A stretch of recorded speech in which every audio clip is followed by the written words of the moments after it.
और इस बड़ी बहस में हमारे साथ जुड़ चुके हैं रविंद्र पुरी महाराज, जो कि अखिल भारतीय अखाड़ा परिषद के अध्यक्ष हैं। रविंद्र पुरी जी, इरफान अंसारी जो कि कांग्रेस की जो सरकार है झारखंड की, वहां के मंत्री हैं, चुनौती देकर के आ रहे हैं, इसको आप किस तरह से देखते हैं? आस्था के लिए आए, डुबकी लगाएं, इसमें क्या दिक्कत है, लेकिन राजनीति करना यह कहां तक सही है?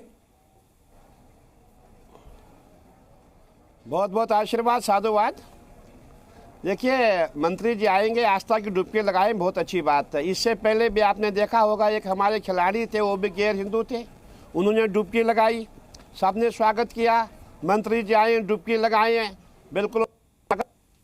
चैलेंज देना उचित नहीं है। चैलेंज का अर्थ है कि आपके मन में राग द्वेष है, भेदभाव है। हमें भेदभाव से बचना है। हम ऐसी भाषा क्यों बोले, हम चैलेंज क्यों दे? हम आएंगे, सनातन परंपरा है, यहाँ पे पहुंचेंगे, गंगा स्नान करेंगे, संगम का स्नान करेंगे, ठीक है, लेकिन चैलेंज देना उचित नहीं है। जी रविंद्र पुरी जी, इरफान अंसारी जी के इस बयान के पीछे आप वजह क्या देखते हैं? क्या वजह रही होगी जो उन्होंने इस तरह का बयान दिया है? हमसे कोशिश कर रहे हैं कि वो भी हमारे साथ जुड़े, खुद उनसे हम ये सवाल पूछेंगे, लेकिन आपको क्या लगता है? नहीं, मुझे लगता है उन्होंने एक भड़काऊ भाषण जैसा दिया है, सभी को भड़काने का प्रयास किया है। और अगर आप देखेंगे, हमारे कुंभ मेले में इस समय यहाँ गैर हिंदू, दुनिया भर के गैर हिंदू है। हमने कोई विरोध ही नहीं किया, ठीक है। पहले हमने कहा था गैर हिंदू की दुकान नहीं लगेगी। अभी अगर आप मेला में आएंगे, मेला क्षेत्र भी आएंगे, पूरा चांदनी चौक बना हुआ है, और कहीं गैर हिंदू भगवा पहन के बाबा भी बने हुए हैं। तो कहने का तात्पर्य, हमें ऐसी भाषा का प्रयोग नहीं करना चाहिए तो जो हमारे बीच में एक वाद विवाद की स्थिति पैदा हो। आप आइए, डुबकी लगाइए, हम सब आपके साथ हैं। हमारे कैंपों में आए, आप देखिए संत महात्मा क्या करते हैं, क्या ये तपस्या करते नहीं करते। आप हमको देखिए, यज्ञ हो रहा, अनुष्ठान हो रहा, हमारी परंपरा को आप देखिए कि हम क्या कार्य करते हैं, हम जनहित के लिए कितना काम करते हैं। हमारे यहाँ लंगर लगे हुए हैं, भंडारे लगे हुए हैं, अन्नदान हो रहा है, धन का दान हो रहा है, आप इसको भी देखें। जी बिल्कुल।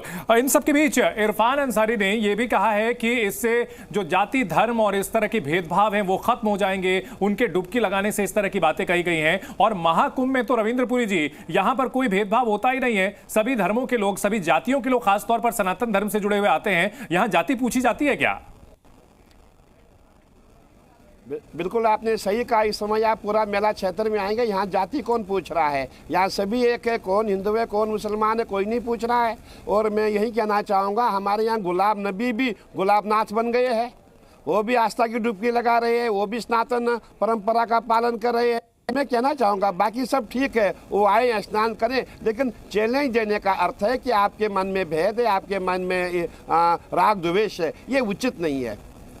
बिल्कुल। और क्या इसके पीछे, क्या वोट बैंक की कोई पॉलिटिक्स देखते हैं? क्योंकि इरफान अंसारी जो है कांग्रेस पार्टी के नेता हैं, क्या किसी वोट बैंक को खुश करने के लिए इस तरह का उन्होंने दांव चला है? ये भी मुझे ऐसा प्रतीत हो रहा है, ये ऐसा चाहते हैं कि एक हिंदू मुस्लिम और चिंगारी बीच में आ जाए, कोई आग लग जाए, ऐसे हम ऐसे बयान दें मुसलमानों के खिलाफ, इनको वोट बैंक का फायदा हो। परंतु हम कभी कोई ऐसा बयान नहीं देंगे, क्योंकि हम जनहित में काम कर रहे हैं, हम सर्वहित में काम कर रहे हैं, हम यहाँ तपस्या के लिए आए हैं, हम यहाँ राजनीति करने नहीं आए हैं। इसीलिए हम चाहेंगे जो भी हमारे गैर हिंदू आते हैं, आइए, आपका स्वागत है, हमारे पास आइए, कैंपों में आइए, आप हमारा भंडारा आप देखें, यहाँ अन्नदान धन दान देखें आप, हमारी परंपराओं को आप देखें, हम कैसे अपनी सनातन परंपराओं का पालन कर रहे हैं। तो मैं यही चाहूंगा कि आप इस समय राजनीति छोड़ दें, क्योंकि ये समय राजनीति का नहीं है। ये हमारा जो सनातनी है, हमको पुण्य कमाने के लिए 1 महीने का समय मिला है, और 140 साल बाद ऐसा महाकुंभ आया है। इस समय राजनीति उचित नहीं है। जितने भी अभी आपने देखा होगा, एक हमारे खिलाड़ी गैर हिंदू है, वो भी आए थे, उन्होंने स्नान किया, सबने उनका स्वागत किया, हम सब खुश हो गए कि बहुत अच्छी बात है।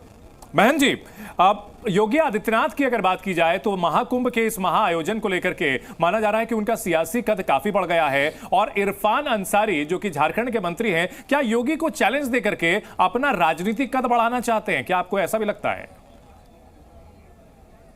नहीं, देखिए, कहाँ राजा भोज और मैं बोलना नहीं चाहूँगा। वो योगी जी है, सनातन के हमारे प्रहरी है और स्नातन के हमारे स्तंभ है। आज पूरे प्रयागराज में आप देखेंगे करोड़ों की संख्या में लोग आए हुए हैं। ये सब योगी जी के आह्वान पे आए हुए हैं और आपने देखा होगा पूरा प्रयागराज जैसे दुल्हन बना हुआ है। ठीक है महंत जी, बहुत आपने जो अच्छी बातें कही हैं इस पूरे मामले को लेकर के, और हमने इरफान अंसारी जी से समय मांगा था और उन्होंने समय भी दिया था, लेकिन जो सवाल थे वो काफी तीखे थे, क्योंकि इसमें सीधा सीधा यह सवाल पूछा गया था कि आस्था की डुबकी है और अगर सनातन धर्म में यहां पर लोग पहुंच रहे हैं, गैर हिंदू पहुंच रहे हैं, तो इसमें क्या दिक्कत है, लेकिन शायद वे सवालों से डर गए।